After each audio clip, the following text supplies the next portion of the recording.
Hey everybody, how you doing today? My name's Tom and welcome to my YouTube channel Keyboard Skills Pro, which is all about organs, pianos, keyboards and music theory. In this lesson, I'm going to show you how to improvise. This is improvisation for total beginners. If you've never improvised before, always wanted to and thought, oh, it's too complicated, never going to be able to do that, come over the keyboard. I'm going to show you some really cool, simple ideas to get you improvising in no time. Let's go.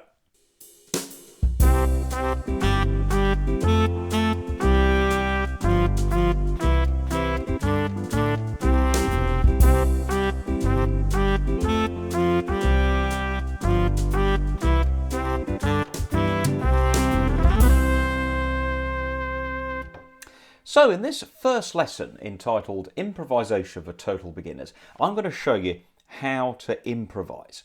Now, I can't teach you how to improvise. I don't actually think you can teach anyone how to improvise.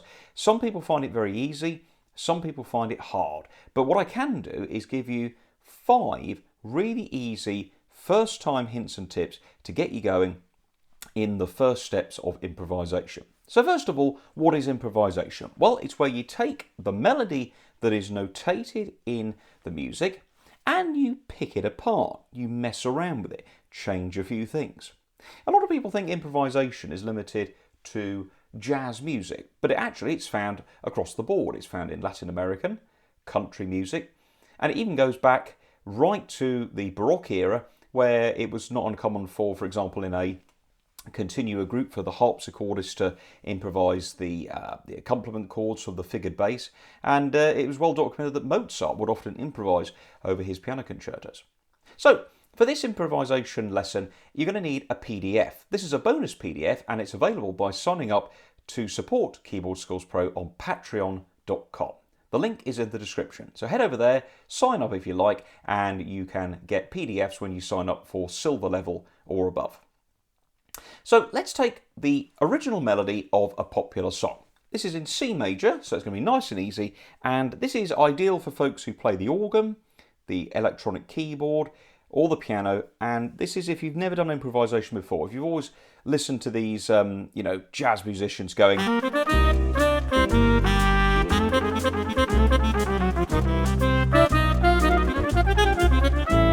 you think, oh, I'd love to do that, but I can't. I'm going to show you some great hints and tips of how to do it. So let's start with the music on the screen, and here we go with the original melody of Twinkle, Twinkle, Little Star. Yes, I know, it's a nursery rhyme, but it's simple, and it's easy to mess around with, and also we don't get into trouble with copyright here on YouTube. So let's play the original song. Here we go.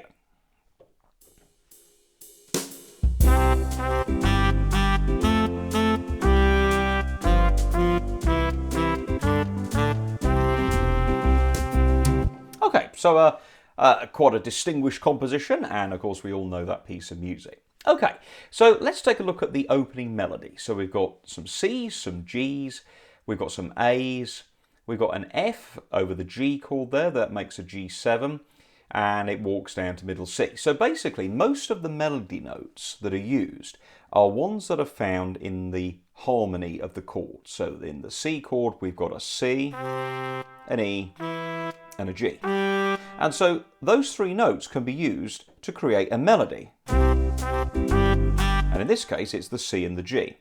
In the F chord, there's an A, and then we go back to the C chord with the G. So as you can see, apart from that F note, which is the 7th of G major, most of the melody notes are taken directly from the chord. If you often wondered why chords and melody notes blend together, it's because often the notes of the right hand are taken from the chords on the left hand, and that's why they blend together really nicely. Now, improvisation hasn't got to be this.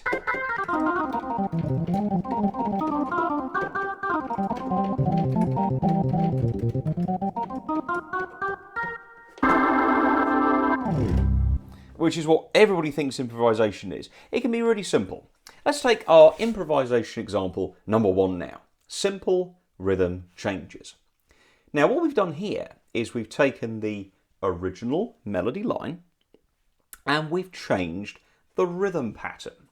So I took the first bar and I had, as we remember, 4 crotchets. So So I took the second of each pair, borrowed half of it and added it to the first one. That creates a dotted rhythm pattern. So now we have this. Let's take a look at the second bar. Now again, we had 2 crotchets, 2 A's, and then a minim as a G. Now I'm going to leave that G alone at the end because that's quite nice to leave that in place. But I'm going to put a dotted rhythm of 2 quavers. I'm going to do a dotted quaver, semiquaver. Okay, that's the Humpty rhythm, as in Humpty Dumpty, Humpty Dump. And then let's put those 2 lines together.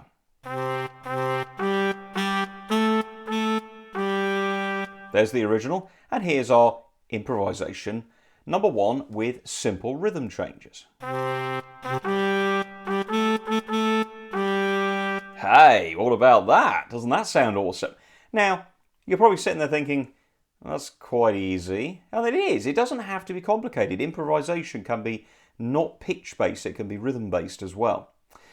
So let's go on to the next 2 bars, the last 2 bars. I'm going to leave the final bar alone. And we're going to use that dotted rhythm again, walking down through the F's and the E's. By the way, if you that dotted rhythm pattern, there's a really easy phrase. It's called fish and chips. Fish and chips. Dun, da, da. Okay. And don't forget, that dot on the crotchet is borrowed from the beat that comes after it. We've borrowed it from the 2nd or the 4th beat and glued it onto the 1st and 3rd ones there. So there you go. Let's have a listen to that with the style.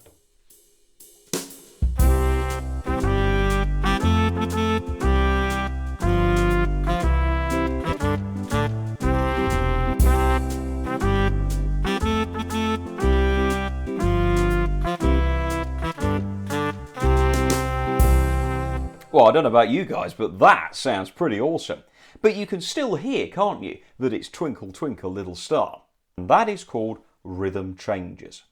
Now, how do you learn how to do that? Well, you already know the knowledge of that. You've played a lot of those rhythms in written down pieces of music.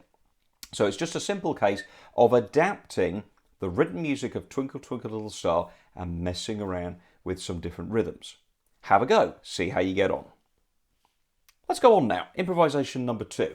Simple pitch changes. Now, when you change the pitch, it means the actual musical notes that are written down are going to get moved up or down. So in this example, I've taken the 2 pitches of the first bar, C, C, G, G, and I've altered the order. Look, I've put them one either side of each other. So now Twinkle Twinkle Little Star starts to break down a bit. So instead of going, we're now going to go, okay, and then the next bar we're going to use the first A, then we're going to drop down to an F, so the A on the second beat I'm going to move it down to an F because the F note is obviously one of the other notes of the F chord. An F chord is F-A-C, so we've used the A and we've got the F now, and then we're going to go back to the G. So actually 2 of the notes in that second bar, look, we haven't actually changed. It's just that middle one. And that's quite nice because when you're doing pitch changes, it's good to keep a little nod, a little reference to the melody that was originally written. So we go from the original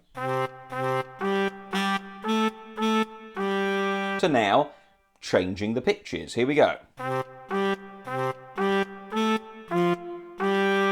Hey, that sounded like it, isn't it? A bit more improvisation going on there. So, how does that work? Well, like we said, we're reordering the pitches in some cases, we're moving them around, and we're inserting other pitches that aren't even there. So again, that second bar, look, I've used an F on the second beat, but that's because that F note comes from the F chord, as does the A.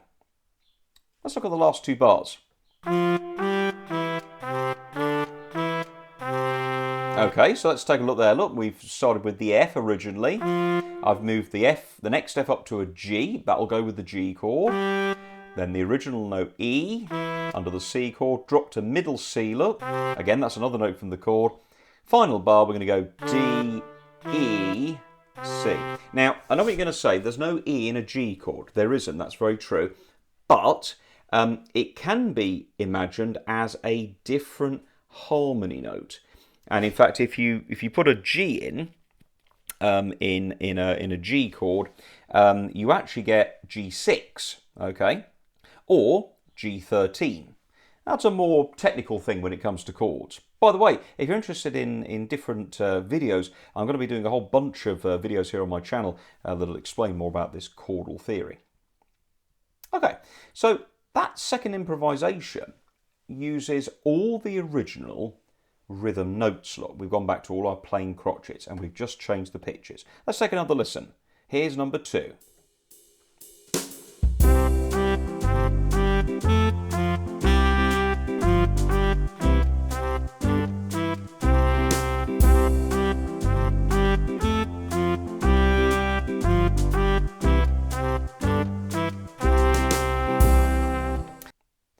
Let's take a look now at mixing the rhythm changes with pitch changes. So we're going to change the patterns of the notes and where they sit on the keyboard. Here we go with improvisation example number 3.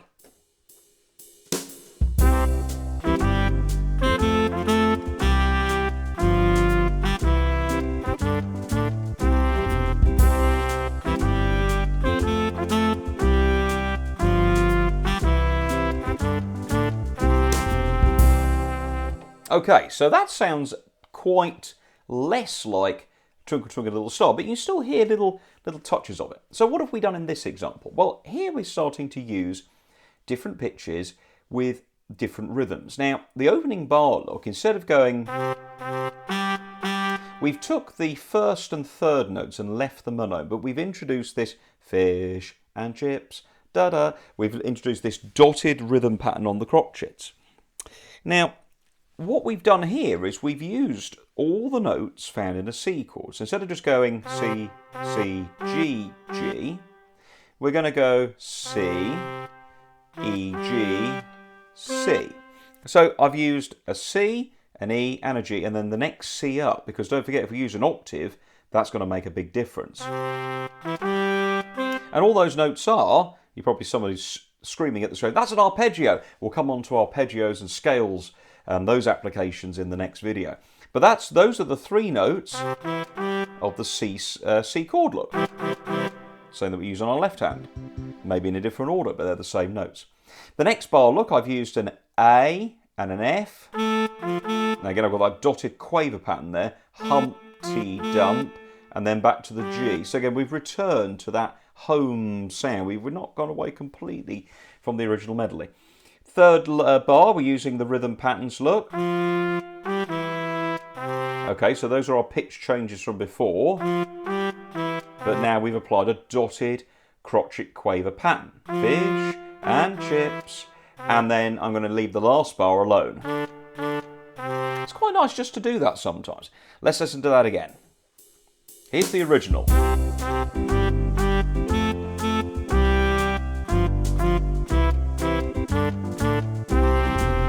And then improvisation number 3, mixing rhythms with pitches.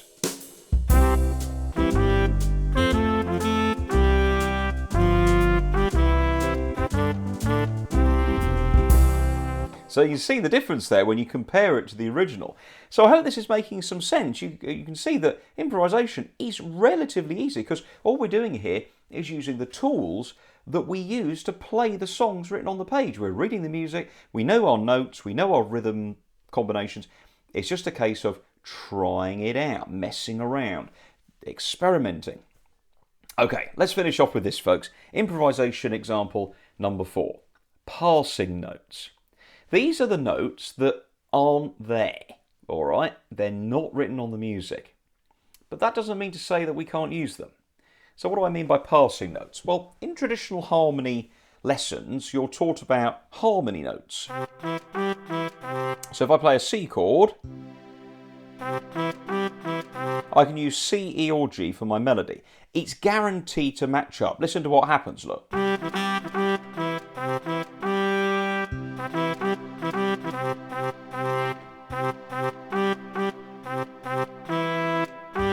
Okay, whatever I press, it will work. If I change the chord to a G chord, I have to use G, B or D.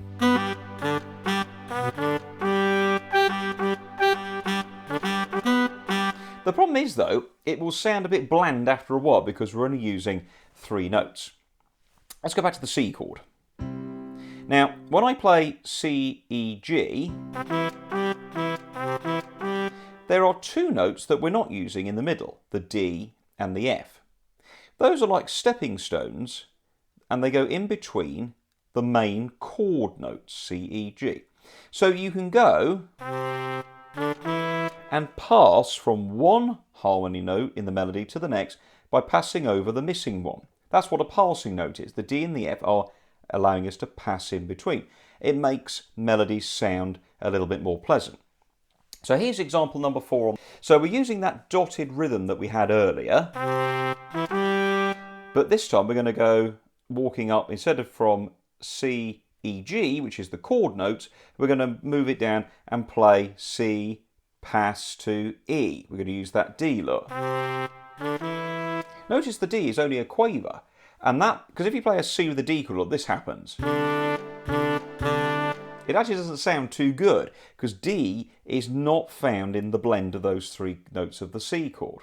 Yes, the D is in the C scale, but it clashes with the chord, look. But if you play it quickly in between 2 harmony notes, your ears don't notice. Isn't that great? We're then going to carry on up the scale. Look, F, G, okay. So we're going to go 1, 2, and 3, 4, and. So I've got a quaver with a dot and then a very quick G at the end. And that's actually half a scale. And we're going to come on to scales, as I've mentioned, in the second video.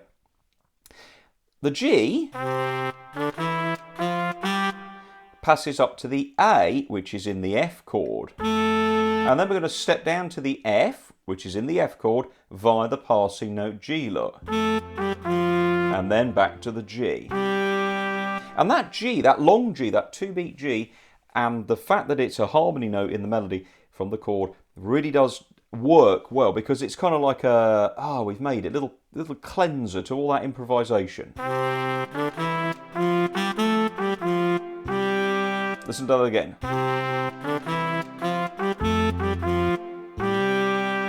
Okay, so we're hearing now a very different version of Twinkle Twinkle Little Star. The last 2 bars are F, G, E. Now, the F and the D there, that F and that D, they're actually not in the, well, the D is, my apologies, but the F isn't. The F is actually the 7th of the G scale. It's the flattened 7th, we call it the dominant 7th, and that, again, is a theoretical thing. It just makes it sound a bit more jazzy in this case. And listen to this, look. Now there, I've not actually used many of the passing notes, but I am passing from D to E. And then we've got the G7 chord at the end, D, C, B. So we're going to use the D and the B. Again, they're in the left-hand chord. Look at your left-hand chord. Look, you organ and keyboard players, play that G7. You will see the B and the D sitting there. Those are in that melody. And the C is the one in between. That's the passing note. There we go, look, 1 and 2.